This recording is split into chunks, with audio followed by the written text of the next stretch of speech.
Mesdames et messieurs, bonsoir. Tout le plaisir est pour moi de vous retrouver. Merci de nous avoir choisis pour vous informer. Bienvenue à cette édition consacrée à la célébration du 20 janvier, la fête de l'armée malienne. 53e anniversaire donc de notre vaillante armée. La fête était belle ce matin sur le boulevard de l'Indépendance. Défilés et démonstrations militaires, présentation de drapeaux, bref, tout était réuni pour montrer la force que constitue aujourd'hui l'armée malienne. D'ailleurs, le président de la République, Ibrahim Boubacar Keïta, a tenu à rappeler que tout sera fait pour que cette armée soit à hauteur de mission. Les détails avec Amadou Sankari.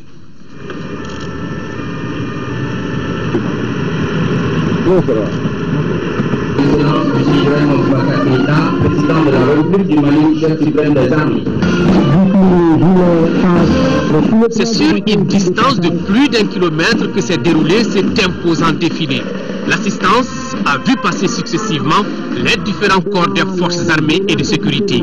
Ici, pas de faux pas, puisque les troupes avaient procédé à plusieurs entraînements et même fait des tracés sur le boulevard de l'Indépendance pour savoir où exactement mettre le pied. Cette célébration du 53e anniversaire de l'armée qui intervient après la crise politico-sécuritaire que notre pays a connue constitue un nouveau départ pour elle. L'armée malienne est de retour. Genre que tout ce qui pouvait en douter encore ont été défiés ce matin. Donc oui, là, des hommes résolus, déterminés à défendre la partie partout. Monsieur le Président, un message pour les hommes qui sont au nord du pays en ce moment et tous ceux qui sont venus pour aider notre pays. Nous comptons sur eux.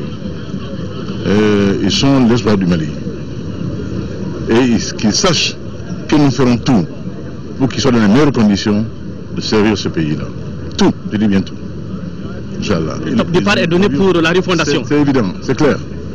Que personne n'en doute. Auparavant, le président de la République, chef suprême des armées, a passé en revue les troupes au niveau de l'échangeur multiple à côté de la cité administrative. Quittons le boulevard de l'Indépendance, direction Sébénikoro, en commune 4 du district de Bamako. C'est là-bas où seront construits les 850 logements sociaux pour l'armée malienne. Et c'est juste après le défilé militaire que le président de la République a procédé à la pose de la première pierre de ces bâtiments. Ibrahima Traoré était sur place. C'est une première au Mali, des logements sociaux pour l'armée. La construction de 850 habitations démarre ici avec la pose de la première pierre par le président de la République. Un cadeau du 20 janvier, mais aussi un espoir pour les futurs ménages. Le chef de l'État engage ainsi un ambitieux programme qui vise à doter les forces armées de sécurité d'un cadre de vie décent.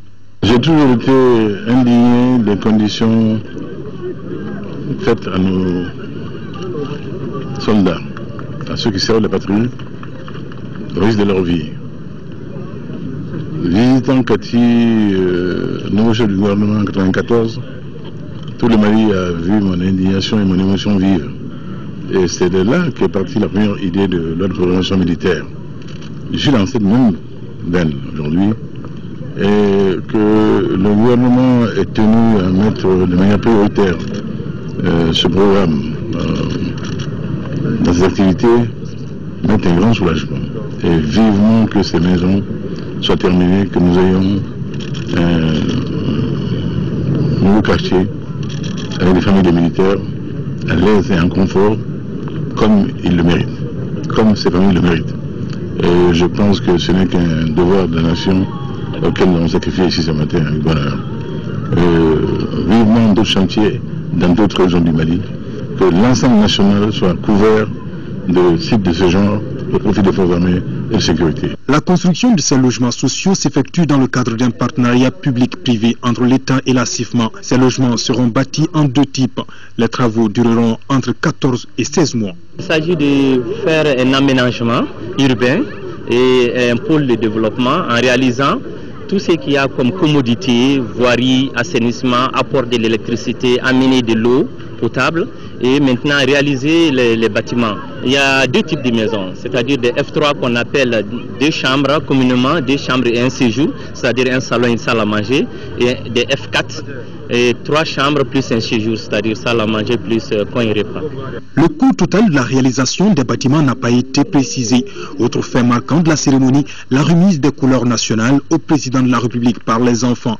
Visiblement très ému, Ibrahim Boubacar Keïta indique à l'assistance et notamment au corps diplomatique que l'acte de ces tout petits est très symbolique. C'est une symbolique très forte. Et ces jeunes montrent la voie. La défense nationale n'a pas de l'apanage des seuls militaires, des gens en uniforme. La défense nationale concerne tous les citoyens d'un pays. Tous ceux qui sont conscients que la souveraineté se construit au quotidien, se défend au quotidien. Tous ceux-là sont en devoir de participer d'une manière ou d'une autre à la défense nationale, qui est multiforme, qui est complexe, qui embrasse tous les aspects de la vie. Et je suis très très heureux. Vous avez vu ce chérubin aujourd'hui me brandir un drapeau du Mali et me l'offrir. Je dis, cela nous rappelle tous le devoir sacré de défendre la patrie et que le drapeau du Mali ne tombe plus jamais.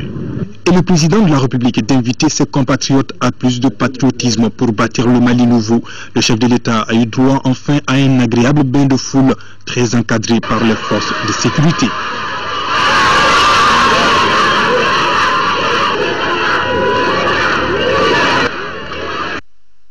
C'est à Kati où se trouve la stèle dédiée aux braves combattants tombés sur le champ de l'honneur. Le président de la République a inauguré cet après-midi le dit monument, un monument qui sert de témoin aux générations actuelles et futures. Mamari Kone. En érigeant une stèle dédiée aux morts pour le Mali sur la place d'armes de Kati, le gouvernement s'acquitte d'une obligation de mémoire et d'un devoir de reconnaissance. Un devoir de reconnaissance à l'égard de ceux qui ont donné leur vie pour que ces jours soient. Premier acte de cette cérémonie de reconnaissance, le président de la République découvre la stèle dédiée aux morts pour le Mali. Deuxième acte, Ibrahim Boubacar Keïta dépose une gerbe de fleurs au pied de cette stèle. Le chef de l'État dévoile ensuite le timbre-poste Le Serval, initié par la Poste de Défense en partenariat avec le ministère de la Communication et des Nouvelles Technologies de l'Information. Devoir de mémoire et de reconnaissance. Et je crois que cela est dû.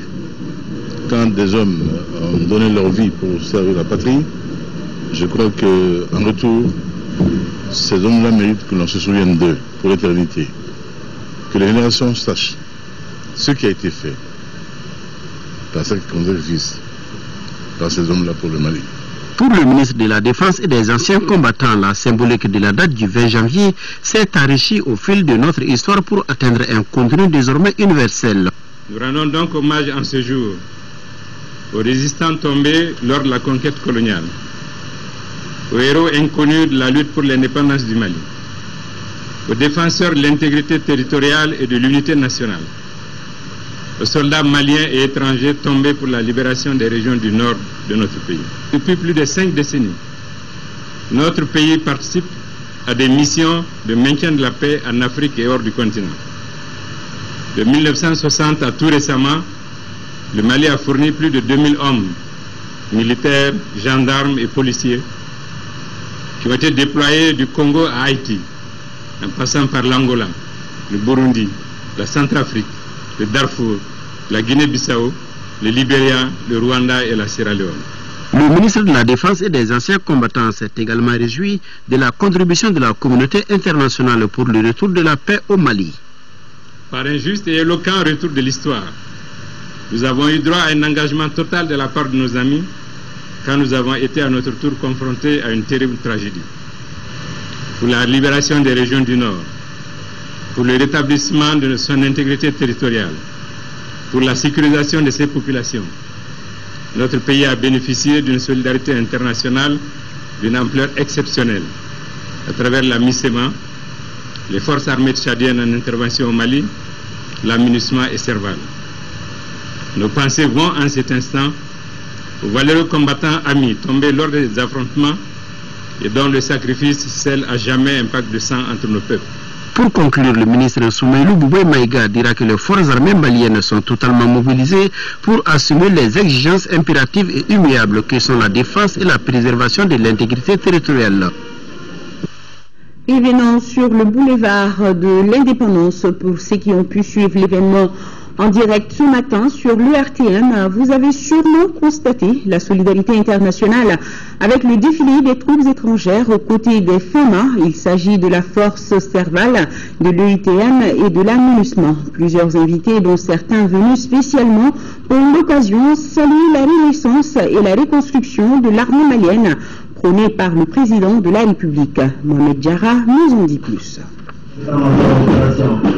Pour ce gigantesque défilé militaire pédestre, les pays amis ont manifesté une fois de plus leur solidarité avec le peuple malien. La force Serval était présente avec 2 sections aux côtés de leurs frères d'armes maliens. La mission de formation de l'Union européenne a défilé avec 4 pelotons de 15 éléments, parmi lesquels des militaires français, belges, allemands et espagnols. Le ITM est engagé dans la formation des unités combattantes des forces maliennes à Koulikoro. Aujourd'hui, 4 bataillons sont formés et opérationnels sur le théâtre des opérations. Autre présence remarquable au cours de ce cérémonial, ce fut celle de la MINUSMA. La mission onusienne est engagée au Mali pour la stabilisation de notre pays. 2 pelotons de cette mission ont défilé devant un parterre de personnalités politiques et militaires, parmi lesquels le ministre français de la Défense qui ne cache pas sa satisfaction de voir une armée malienne qui s'est reconstruite. C'est un défilé de très grande tenue avec des forces maliennes qui donnent une très belle image de ce pays et qui sont en restructuration, mais je trouve très avancée, puisque la prestation et la qualité du défilé étaient vraiment remarquables. Je trouve que ce qu'il y a de plus important aujourd'hui, c'est la formation de l'armée malienne qui se fait à Koulikoro dans de très bonnes conditions, avec un soutien et une participation de l'Union européenne, et ça va se poursuivre encore pendant 2 ans. Donc je garde de cette manifestation une très forte impression. C'est un défilé impeccablement bien dirigé, et ça montre que l'armée malienne, c'est une armée très organisée, très bien formée, et c'est l'espoir de tout le monde de voir que ça contribue à la prospérité de l'Afrique et du Mali en général. C'est impressionnant, je pense que ça montre que la nouvelle armée reconstruite est professionnelle, bien sûr le terrain, mais aussi dans le cérémonial. Et je pense que, comme la promesse du chef de l'État, il s'agit de bâtir une armée forte, une armée disciplinée, une armée au service du pays. Une très bonne fête. Et je crois que c'est réellement la renaissance de l'armée malienne est en marche. La forte présence des partenaires techniques et des forces étrangères à la cérémonie du 20 janvier témoigne si besoin est de la solidarité qu'exprime la communauté internationale pour le peuple malien. Célébration du 20 janvier toujours, c'est dans la joie et la ferveur que s'est déroulée la fête ici à Bamako. C'est ce qui nous signale en tout cas Agali Ag Agissa, qui a tendu son micro à quelques Maliens ou Maliennes. Suivons ensemble. C'est dans l'enthousiasme que les différents corps des forces armées et de sécurité ont renoué avec les festivités du 20 janvier. Et ce sont des hommes visiblement fiers de défendre les couleurs nationales qui ont retrouvé le boulevard du peuple pour célébrer ce 53e anniversaire de l'armée.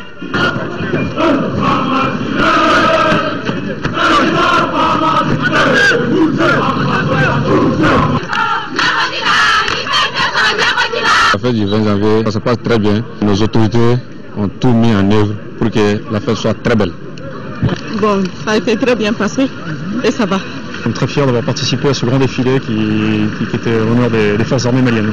La fierté retrouvée d'une armée qui défile devant sa population, accompagnée de troupes européennes. Je sens une douceur bien et ça fait de bonnes choses pour nous parce que grâce à ça, demain, on pourra suivre les grandes personnes. Le présent est bâti à partir du passé. À côté des hommes en activité ont défilé également les anciens combattants, toujours fidèles à l'honneur du Mali. Nous demandons vraiment de s'inspirer sur les anciens dans beaucoup de domaines, parce qu'une armée ne peut pas aller d'abord sans la discipline. Ce défilé a son sens propre. C'est un souvenir pour donner aux jeunes de ce qui s'est passé, de faire revivre encore leur mémoire, leur faire connaître encore ce que c'est que les anciens. La discipline seulement ne suffit pas, mais il faut être formé et discipliné sur toutes les armes. La population n'est pas restée en marge de l'événement. Les habitants ont pris d'assaut les emprises du boulevard pour montrer leur attachement aux forces armées et de sécurité garantes de l'unité nationale. Le 20 janvier, c'est une date inoubliable, mémorable pour les Maliens, qui s'explique par l'évacuation des troupes françaises du territoire malien. Il faut montrer aux gens que nous sommes regaillardis et que nous sommes à la hauteur de toutes les attentes pour la défense du pays. Nous sommes là pour accompagner notre voyante armée qui sort d'une guerre contre les terroristes et les djihadistes. Ce défilé que nous autres aussi plaçons sous le signe de la cohésion retrouvée au sein de cette armée. C'est la fête de notre armée, donc c'est une célébration pour tous les Maliens. C'est la fête de l'armée, c'est la fête de tout le monde. Je les souhaite bonne fête.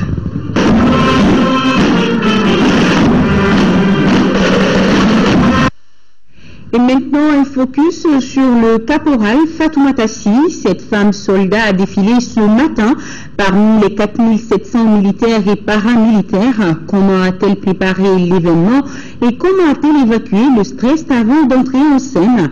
La réponse avec Garibou Pérou qui a bien suivi le caporal Sy. À la tête de ce défilé se trouve une jeune femme. Il s'agit du caporal Fatoumata Sy. Elle est tambour-major, c'est-à-dire que c'est elle qui conduit la formation musicale militaire de ce lundi. Devant elle, la voie est balayée, pas une moindre présence humaine. Une dizaine de mètres la séparent des autres. Cet exercice sollicite le corps et l'esprit. Fatoumata Sy saisit énergiquement sa canne, la vérifie. Point besoin de gants pour les mains. Elle présente hautement sa canne de commandement et donne le ton.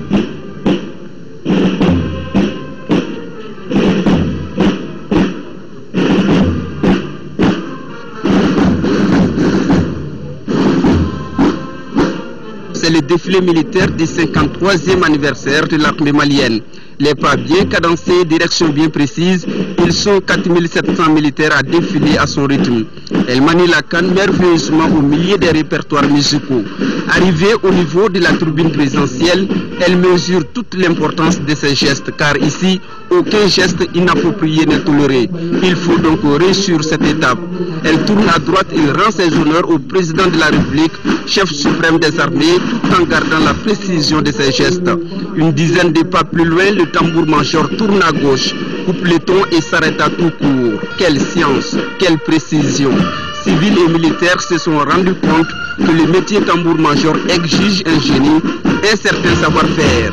L'admiration s'impose et le caporal Fatoumata Sy vient de concrétiser son rêve de gloire militaire. À présent, je vous invite à découvrir les coulisses du défilé. Entendez par là des réactions et des choses vues ici et là par notre reporter Alucine Touré. Ils arrivent les uns après les autres, les ministres de la République.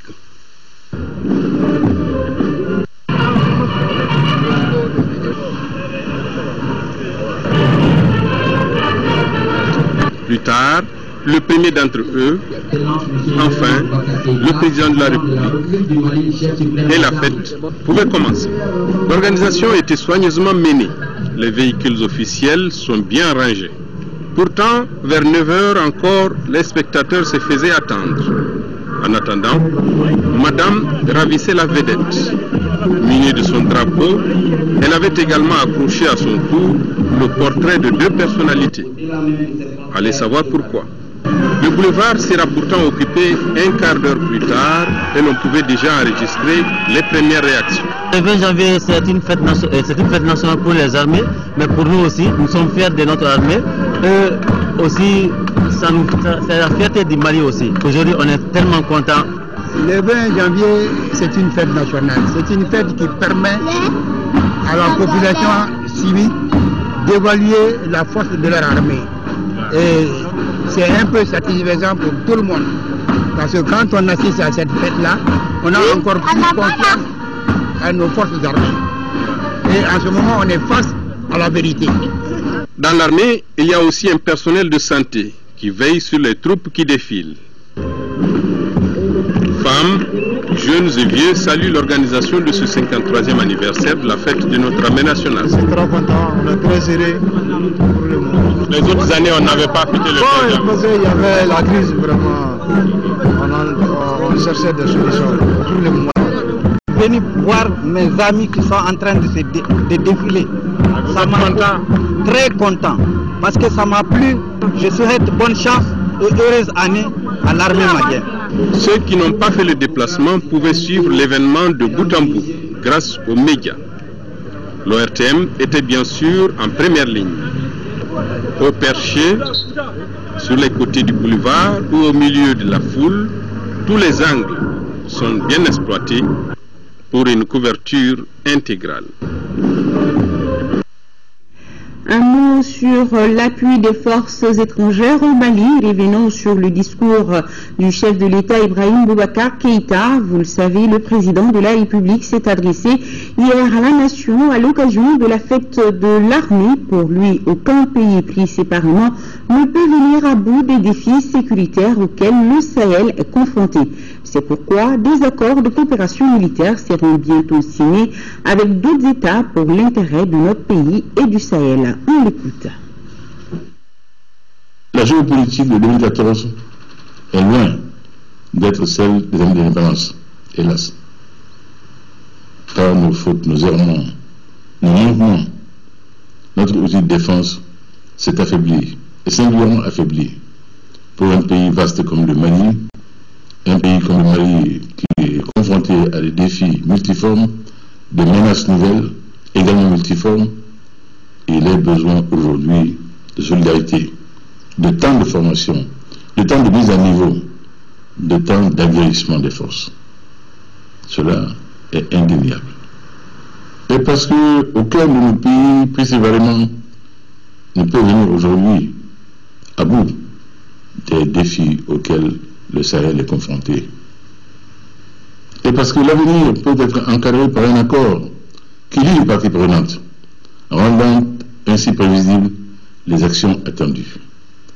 Dans cette même optique, nous envisageons de discuter dans un proche avenir d'accords de coopération militaire avec d'autres pays, sans exclusion inopportune, pourvu qu'ils soient soucieux et aptes à apporter une contribution efficace à nos efforts de stabilisation et de sécurisation du septentrion malien et au-delà de l'espace sahélo-saharien.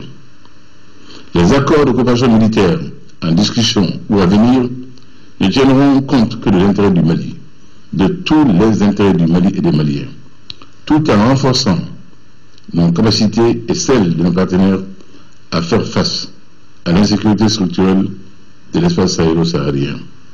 C'est tout le but du partenariat que nous voulons.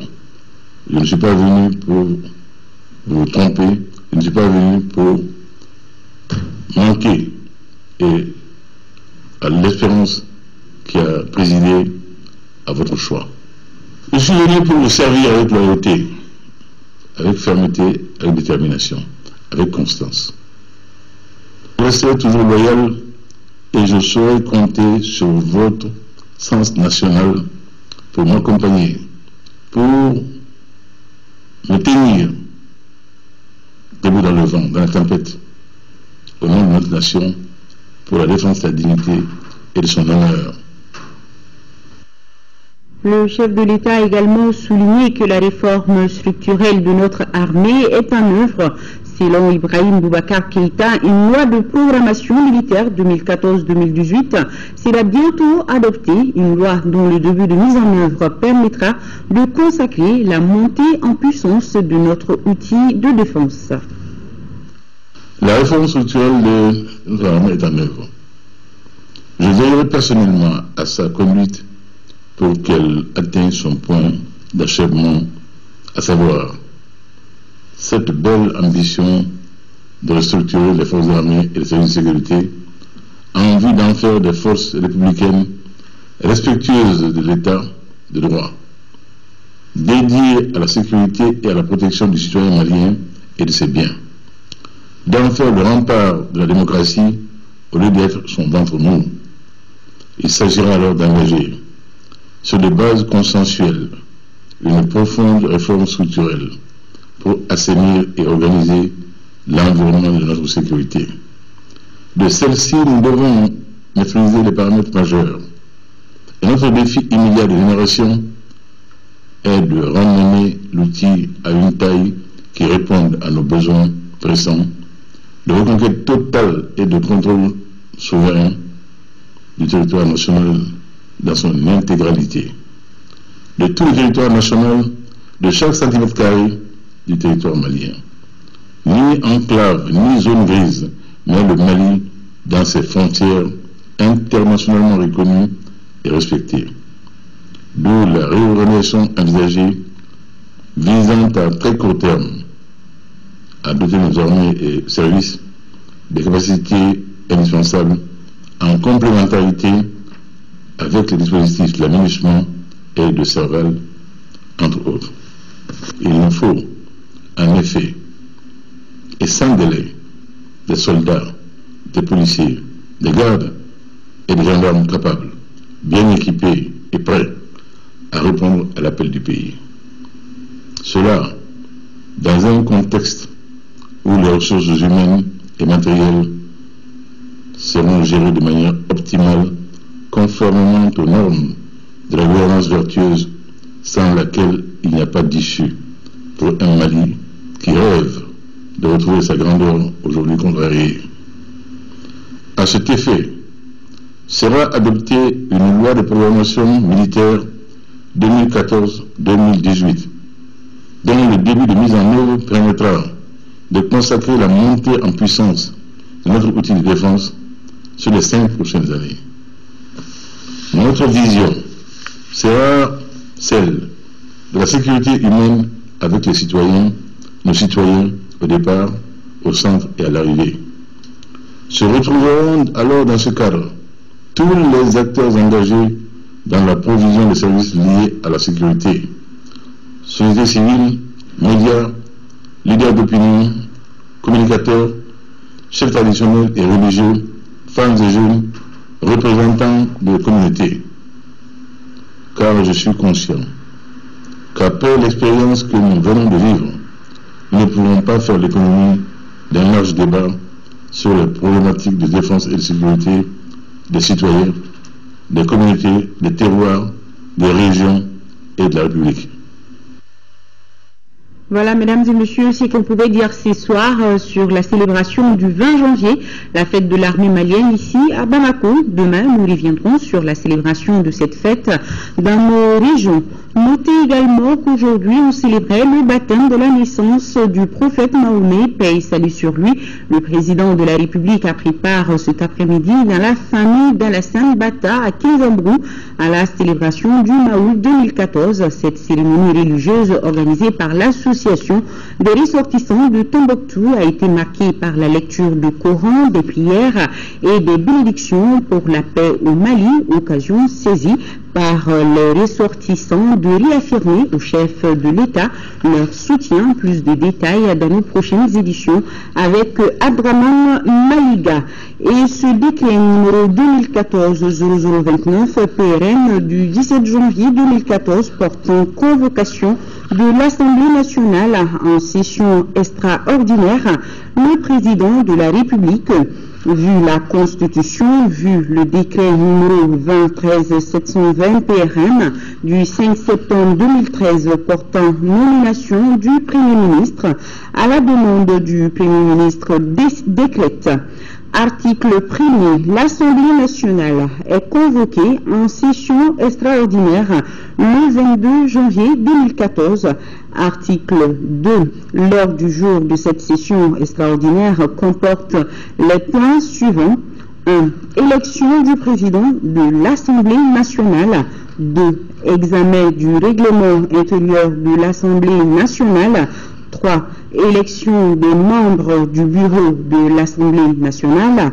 4. Constitution des groupes et des commissions parlementaires. 5. Examen des projets de loi portant ratification de l'ordonnance numéro 2014-003 PRN du 15 janvier 2014 portant création de la commission Vérité, Justice et Réconciliation, portant prévention et répression de l'enrichissement illicite, portant ratification du décret numéro 23-993 PRN du 24 décembre 2013 portant ouverture de crédit à titre d'avance pour l'exercice 2013, portant règlement général du budget d'État 2012. Article 3. Le présent décret sera enregistré et publié au journal officiel. Et nous avons également ce communiqué de l'Assemblée nationale conformément au décret numéro 2014-029 PRM du 17 janvier 2014 portant convocation de l'Assemblée nationale en session extraordinaire. Le secrétaire général de l'Assemblée nationale porte à la connaissance des honorables députés que la première séance plénière se tiendra le mercredi 22 janvier 2014, jour suivant, à partir de 10h dans la salle Modibo Keïta. Mise en place terminée 9h30. Le projet d'ordre du jour porte sur l'élection du président de l'Assemblée nationale et la relecture du règlement intérieur. Les candidatures au poste de président de l'Assemblée nationale seront reçues au secrétariat général jusqu'au mercredi 22 janvier 2014 à 9h. Le secrétaire général s'est compté sur la présence effective des honorables députés et la séance est publique. Sur un tout autre plan, le président de la République, Ibrahim Boubacar Keïta, a regagné Bamako hier soir après une visite d'État de 48 heures en Algérie avec son homologue algérien Abdelaziz Bouteflika. Les échanges ont porté sur les questions bilatérales et régionales portant notamment sur la sécurité, la paix et la réconciliation. Là-dessus, je vous propose d'écouter le président de la République, Ibrahim Boubacar Keïta, des propos recueillis par Aoui Touré. C'est une visite qui s'inscrit dans le cadre de relations bilatérales de bon voisinage qui ont toujours existé entre l'Algérie et le Mali. Voici deux pays que tout lie, que tout a toujours lié, l'histoire, la géographie, l'anthropologie, pour ne pas répéter. Et je crois qu'il était bon, il était convenable que nous nous rendions en Alger pour d'abord prendre des nouvelles de notre aîné, le président Bouteflika, lui présenter les vœux du peuple malien et les nôtres, et ensuite remettre sur le chantier la coopération multiforme entre Alger et Bamako. Je dois dire que d'abord l'accueil a été parfaitement à la hauteur de notre attente, et fraternel, chaleureux, cordial, et le point d'orgue a été atteint lors de l'audience que le président Bouteflika m'a accordée pendant plus d'une heure. La première audience accordée à un homme d'État depuis maintenant plus d'un an. Je crois que cela traduit vraiment la qualité des relations entre ces deux pays-là. Tous les champs de la coopération bilatérale ont été revus et revivifiés, singulièrement la coopération au niveau des frontières. C'est le comité en charge de cette question va se réunir en février. Nous avons également, parmi les instruments de coopération, la grande commission mixte de coopération entre l'Algérie et le Mali, qui se réunira dans la foulée, et le comité militaire également sera mis en chantier. Donc, au total, une visite bien remplie, très satisfaisante à tous égards. Au cours de ce voyage de 48 heures à Alger, le président était accompagné de plusieurs membres du gouvernement, dont celui des Affaires étrangères qui a animé avec son homologue algérien une conférence de presse avec les journalistes. Les deux diplomates ont expliqué la convergence de vues entre l'Algérie et le Mali sur la gestion de la crise sécuritaire au nord du Mali. Le conflit, selon le ministre, doit être résolu à travers un dialogue inclusif entre les Maliens. Envoyés spéciaux, Brahma Traoré et Adama Kamara. faire les choses différemment. Trouver une solution définitive à la crise du Nord par un dialogue intermalien inclusif et au Mali, voilà la position tranchée du président de la République Ibrahim Boubacar Keïta. Une position malienne qui semble être partagée par l'Algérie. De la conférence de presse animée par les ministres algériens et maliens en charge des affaires étrangères, il ressort une parfaite identité de vie entre les deux pays sur la gestion du conflit au nord du Mali. Ce qu'on veut, c'est clair, c'est un dialogue intermalien au Mali. Ces concertations visent à préparer pour ce dialogue intermalien, sur lequel notre position est très claire. Pour nous, c'est un problème interne. Toute négociation doit se faire au Mali, entre Maliens. Ce que l'Algérie n'a sans doute pas fait, c'est de douter un seul instant du destin unique du peuple malien, de douter un seul instant que l'avenir du Mali, c'est un avenir dans l'unité nationale, dans l'intégrité territoriale et dans la réconciliation et la démocratie. L'Algérie et le Mali entendent cheminer ensemble pour relever les défis de la sécurité, du développement et de donner un nouveau souffle à leur coopération bilatérale. Le pays d'Abdelaziz Bouteflika s'est dit attaché à l'unité, à l'intégrité territoriale du Mali. Un message passé aux différents groupes armés réunis récemment dans la capitale algérienne. Il s'agit de consultations exploratoires.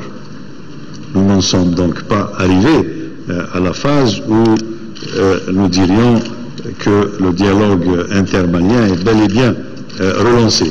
Cela constitue un objectif.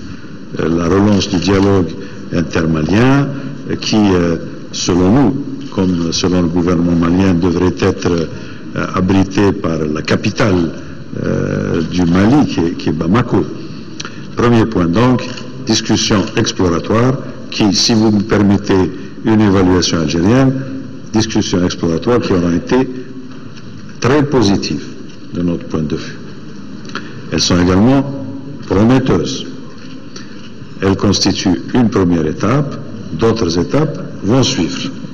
Le fait que le président soit là, c'est clair que c'est un encouragement pour cette démarche algérienne, qui est une démarche qui n'est pas nouvelle, parce que vous savez, quand vous regardez le conflit du nord du Mali, l'Algérie est l'un des premiers pays concernés. Parce que de part et d'autre, nous souffrons de ces problèmes, du terrorisme, de l'instabilité, et nous avons en commun aussi cette volonté de pouvoir faire de ces régions une zone de stabilité, une zone de développement, dans l'intérêt des communautés qui sont interconnectées pendant des siècles. Les deux diplomates se disent résolument engagés à travailler pour le retour définitif de la paix au Mali. En Algérie, on est convaincu d'une chose, la sécurité dans la bande sahélo-saharienne se joue désormais au nord du Mali. Et cette visite de 2 jours a été sanctionnée par un communiqué final. Dans ce communiqué, le Mali et l'Algérie s'engagent à renforcer leur coopération en matière de sécurité, d'énergie et d'économie. Les deux pays conviennent également de renforcer la coopération décentralisée entre les régions du sud algérien et le nord du Mali. Notre envoyé spécial est Brahma Traoré. En effectuant cette visite d'amitié et de travail en Algérie, le président de la République Ibrahim Boubacar Keïta a tout simplement respecté une tradition, celle du dialogue et de la concertation qui unit les deux pays frères selon la présidence algérienne. Elle a permis de procéder à une évaluation des relations bilatérales entre l'Algérie et le Mali. Par la même occasion, dégager les voies et moyens à même d'assurer l'élargissement et le renforcement de notre coopération. La visite de 2 jours du président de la République a été sanctionnée par un communiqué final, dans lequel l'Algérie réitère sa pleine disponibilité à accompagner le Mali dans ses efforts visant à consolider la sécurité et la stabilité, à préserver l'intégrité territoriale du pays et à réconcilier tous les Maliens. Cela conformément aux valeurs ancestrales de cohabitation et d'entente qui ont toujours prévalu au Mali, indique le communiqué.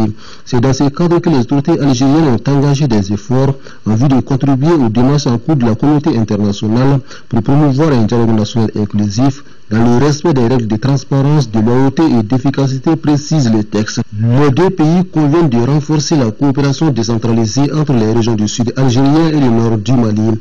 Maliens et Algériens se disent déterminés à aller plus loin dans leur coopération bilatérale en matière de sécurité, d'énergie et d'économie. Le président de la République, Ibrahim Boubacar Keïta, quitte donc l'Algérie avec cette conviction, celle d'avoir réussi à réchauffer la coopération entre les deux pays. Une tournée diplomatique qui conduira les chefs d'État dans d'autres pays, toujours avec les membres exprimés à haute voix la position du Mali sur la gestion de la crise du Nord.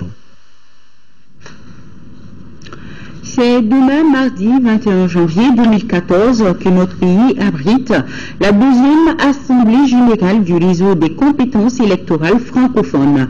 Une assemblée qui sera suivie d'un séminaire de 2 jours. La rencontre, qui sera présidée par le Premier ministre Oumar Tatamli, va regrouper de nombreux experts électoraux venant d'une vingtaine de pays. Quels sont les enjeux de cet événement? La réponse avec le président du réseau des compétences électorales francophones, qui n'est autre que notre compatriote, le général Siaka Sangaré. Il est au micro de Seydou Fomba. Le premier enjeu, ça c'est la bonne organisation. Après la création en 2011, les membres avaient souhaité que le Mali abrite la première assemblée générale. En 2012, cela relevait un peu d'un rêve. Donc ça n'a pas pu se tenir à Bamako. Et en 2013, les membres et surtout le bureau est revenu à la charge en demandant que le Mali abrite la deuxième assemblée générale. Nous avons demandé d'attendre en fait la fin du processus électoral. Et juste après la fin du processus électoral, déjà le 15, même avant le 15 décembre, et le bureau a estimé que compte tenu de la réussite des élections au Mali, qui constitue en fait une référence dans la sous-région en matière d'organisation d'élections, de sortie de crise, qu'il est important que la deuxième assemblée se tienne ici. Et ça donne l'occasion de faire une évaluation et également d'élire un nouveau bureau. Le mandat est de 2 ans. Il s'agit aussi d'élire un nouveau bureau. Et ensuite, il y a un séminaire qui accompagne l'assemblée générale. Comme c'est l'occasion pour tous les experts de se retrouver, donc on fait d'une pierre deux coups. En plus des assises de l'Assemblée, nous organisons un séminaire sur un thème précis. À Libreville, le thème central, c'était l'établissement des listes électorales biométriques. Et au Mali, le thème central, c'est la consolidation et la professionnalisation des structures en charge de la mise en œuvre des processus électoraux. Allez, du sport maintenant. Championnat d'Afrique des Nations 2014. Le groupe B a livré ce soir ses équipes qualifiées pour les quarts de finale. Il s'agit du Maroc et du Zimbabwe, vainqueurs respectivement de l'Ouganda, 3-1, et de Burkina Faso, 1-0. Ainsi, les Warriors du Zimbabwe seront face aux Aigles du Mali samedi prochain, alors que le Maroc va rencontrer le Nigeria. Le résumé des 2 matchs d'aujourd'hui, c'est avec Al-Jumatina. Qualification du Maroc et du Zimbabwe en quart de finale de la 3e édition du CHAN.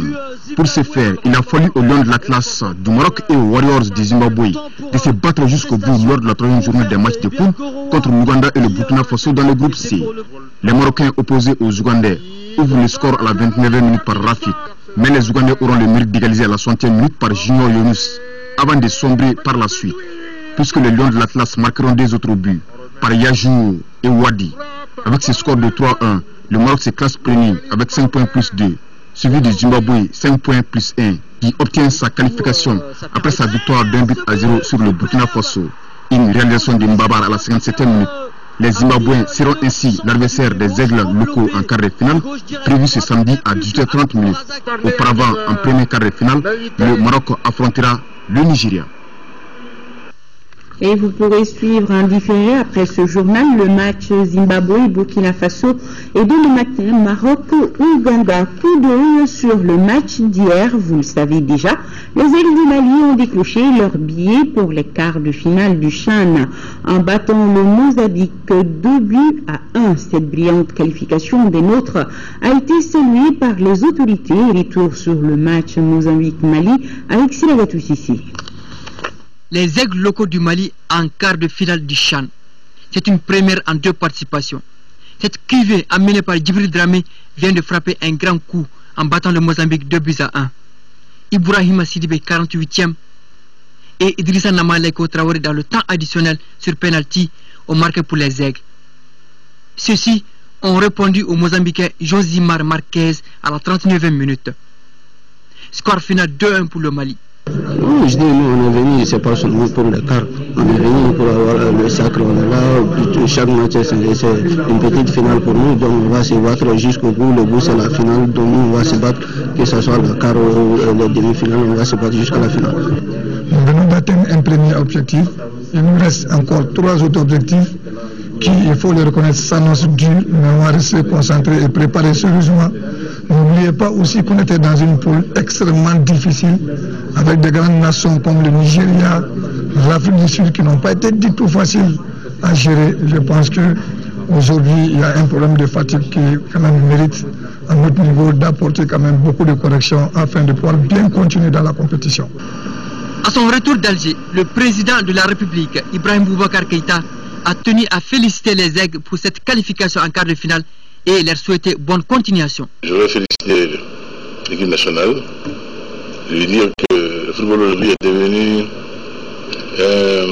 un enjeu international qui met aux prises des nations, chacune soucieuse de son honneur, de sa dignité. C'est comme autrefois le porte-drapeau sur le champ de bataille. Il faut que le drapeau du Mali tombe. Jamais. Et qu'ils le tiennent haut et qu'ils aillent au but avec, pour le planter. C'est ce qu'on entend d'eux. C'est une étape, ce n'est qu'une étape. Bravo les Aigles. Qu'ils volent encore plus haut. Le classement définitif donne le Mali premier 7 points, devant le Nigeria 6 points, l'Afrique du Sud 4 points et le Mozambique 0 points. Encore aux Aigles, place à présent à la chronique santé du jour consacrée à l'activité de la glande thyroïde. Si vous ne connaissez pas, sachez que cette glande est placée au niveau de la gorge et elle peut provoquer une maladie quand elle produit trop d'hormones. Elle peut encore provoquer une autre maladie si elle produit peu d'hormones. Dans les deux figures de cas, les spécialistes vous parleront d'hypo et d'hyperthyroïdie. Les explications, c'est avec Chessira Dameli.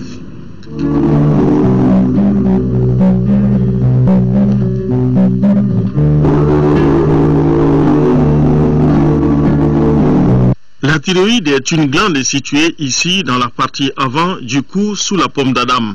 Elle a la forme d'un papillon et sécrète des hormones indispensables à la croissance osseuse, au développement mental, à la stimulation de la consommation d'oxygène des tissus et à la transformation des graisses et des sucres. Quand les hormones sécrétées par cette glande sont insuffisantes, cela provoque une maladie appelée hypothyroïdie. Mais quand ces mêmes hormones sont en excès, cela donne une maladie appelée hyperthyroïdie. Quand il y a une hyperproduction hormonale, les signes permettant de reconnaître cela, c'est donc la tachycardie, c'est-à-dire le cœur bat très vite, c'est des palpitations, le sujet sent que ça bouge dans sa poitrine, il y a de la diarrhée, il y a de l'amaigrissement et il y a les troubles du sommeil et des troubles caractériels, angoisse, irritabilité. Donc tout cela peut se retrouver chez le malade, mais parfois pas ensemble. Et c'est ce qui fait errer le diagnostic. Donc si c'est simplement le digestif qui est au premier plan, le sujet a tendance à aller chez le gastro-entérologue. Si c'est le cardiaque qui est en premier plan, il a tendance à aller chez le cardiologue.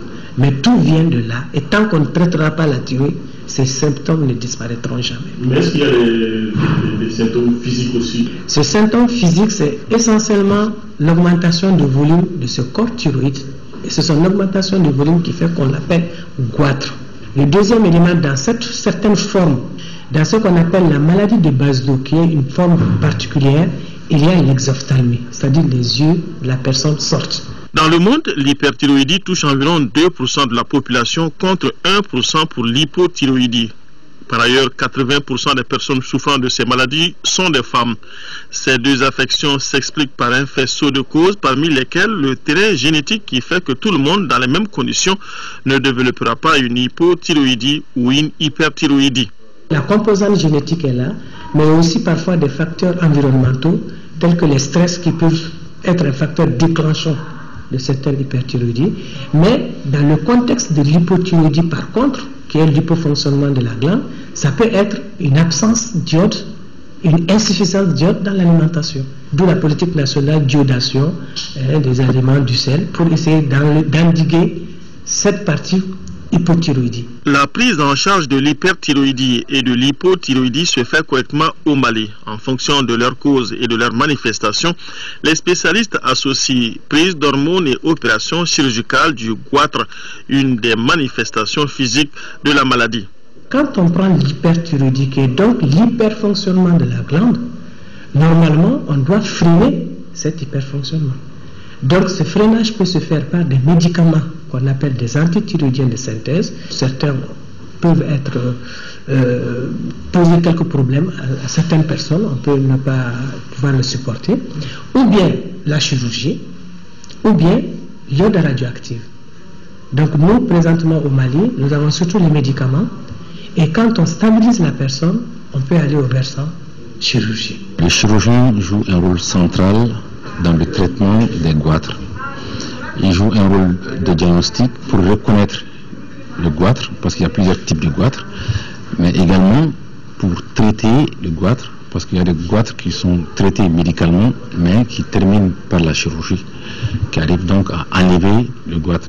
L'hypothyroïdie, qui est donc le non-fonctionnement de la glande, soit parce que ça ne fonctionne pas parce qu'il y a une lésion de la glande, ou bien il a été enlevé, ou bien il y a une carence en iode, c'est plutôt l'hormone qu'on doit donner. En fonction du type de goitre, par exemple, si c'est un goitre avec hypofonctionnement de la thyroïde, la chirurgie est une solution définitive au goitre. Mais il y a des médicaments qu'on va donner, des hormones qu'on va donner aux malades après l'intervention pour assurer la fonction thyroïdienne. Maintenant, si c'est hyperthyroïdie, ça peut être effectivement une solution définitive à l'hyperthyroïdie et il n'y a même pas de traitement après, parce que à ce moment-là, la thyroïde peut fonctionner avec une fourchette d'hormones normales. Il n'y a pas longtemps, les personnes souffrant d'hypothyroïdie ou d'hyperthyroïdie se promenaient longtemps avec leur mal. Aujourd'hui, l'information aidant, beaucoup arrivent à temps chez les spécialistes qui, dans le diagnostic, commencent d'abord par différencier l'hyperactivité de l'hypoactivité de la glande thyroïde.